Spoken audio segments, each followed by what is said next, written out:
Cristo ressuscitou. Alegremos-nos, porque verdadeiramente a morte foi derrotada. A vida venceu. Jesus está entre nós. O evangelho de hoje é tirado do evangelista Mateus, capítulo 28, versículos de 8 a 15. Naquele tempo as mulheres partiram depressa do sepulcro.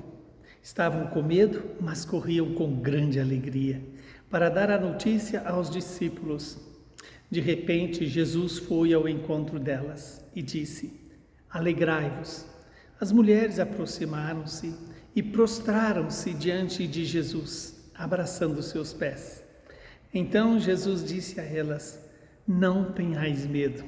Ide anunciar a meus irmãos que se dirijam para a Galileia. Lá eles me verão.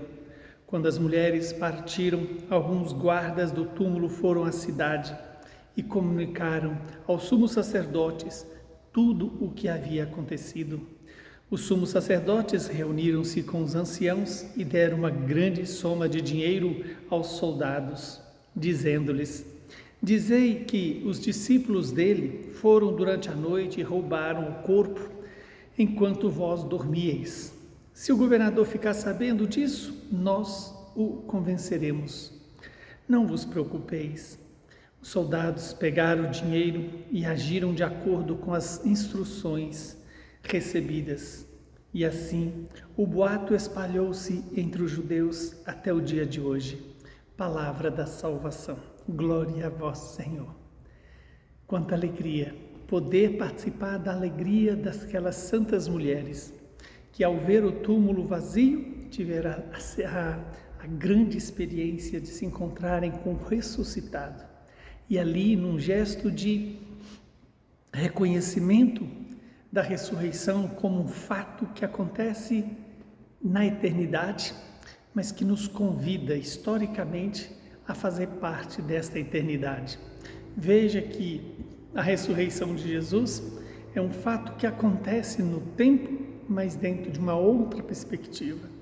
A perspectiva de uma vida que não é apenas reanimação do corpo, mas é a ressurreição da carne. A totalidade do ser é ressuscitado. Essa é a nossa esperança, essa é a razão da nossa alegria. Quando no Evangelho nos diz que aquelas mulheres partiram com bastante medo, porém tinham alegria dentro de si. Por quê? Porque Jesus ressuscitou. E mais ainda, elas o encontram e ele diz para ela: alegrai-vos. Alegrai-vos. Veja que coisa mais maravilhosa, diante da tristeza de uma morte, podermos ser convidados por aquele que havia morrido a ter alegria. Por quê? Porque ele estava vivo. E agora de uma forma bem diferente, uma forma gloriosa, de uma forma que nem o tempo nem o espaço dominam sobre ele. Ele agora introduz a humanidade na eternidade. Jesus, enquanto homem, Deus e homem, ao ressuscitar, ele leva para o seio da Trindade a vida humana que eu e você somos todos convidados a experimentar. Uma vida humana gloriosa, uma vida humana sem pecado, uma vida humana desvinculada da morte e da morte eterna.